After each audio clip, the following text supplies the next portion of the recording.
Les thermes de valse se divisent en 15 volumes parallélépipédiques qui ne se touchent pas. On distingue au sein du bâtiment deux types de murs. Les murs porteurs qui soutiennent les toitures en porte-à-faux et les murs spatiaux qui servent à délimiter l'espace.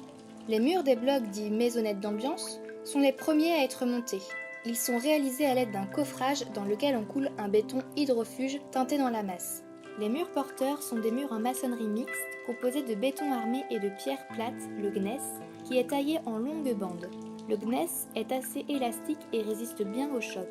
Les murs porteurs sont montés selon deux techniques de construction, les murs à une face et les murs dits à deux faces. Pour les murs à deux faces, c'est-à-dire avec deux côtés en pierre, on met d'abord en place le ferraillage des murs en béton armé et ensuite on monte de part et d'autre deux murs de pierre avec un empilement successif de longues bandes de gneiss de 3 épaisseurs différentes. Ils serviront à la fois de coffrage pour couler le béton, mais aussi d'éléments esthétiques puisque la pierre reste apparente sur tout le bâtiment.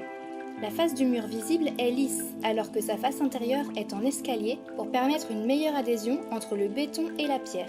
Ensuite, le béton est coulé entre les deux murs. Pour les murs à une face, c'est-à-dire un côté en pierre et un côté en béton, si le mur porteur s'appuie sur les murs spatiaux des blocs, alors ceux-ci servent de coffrage intérieur. Il faut donc monter le mur de pierre, qui lui servira de coffrage extérieur, puis on coule le béton sur le ferraillage en procédant par paliers de 60 cm par 60 cm afin de ne pas exercer une pression trop importante d'un seul coup sur le mur spatial du bloc habité. Sinon, on place un coffrage au lieu du deuxième mur en pierre, puis on coule le béton sur le ferraillage. Les murs porteurs supportent des blocs de toiture en porte-à-faux. Ce sont des dalles creuses végétalisées dans lesquelles se trouvent des fermes métalliques qui maintiennent également le porte-à-faux en décomposant l'effort fléchissant en traction et en compression. Les tirants reprennent la traction continue dans le mur et ramènent les efforts jusqu'au sol.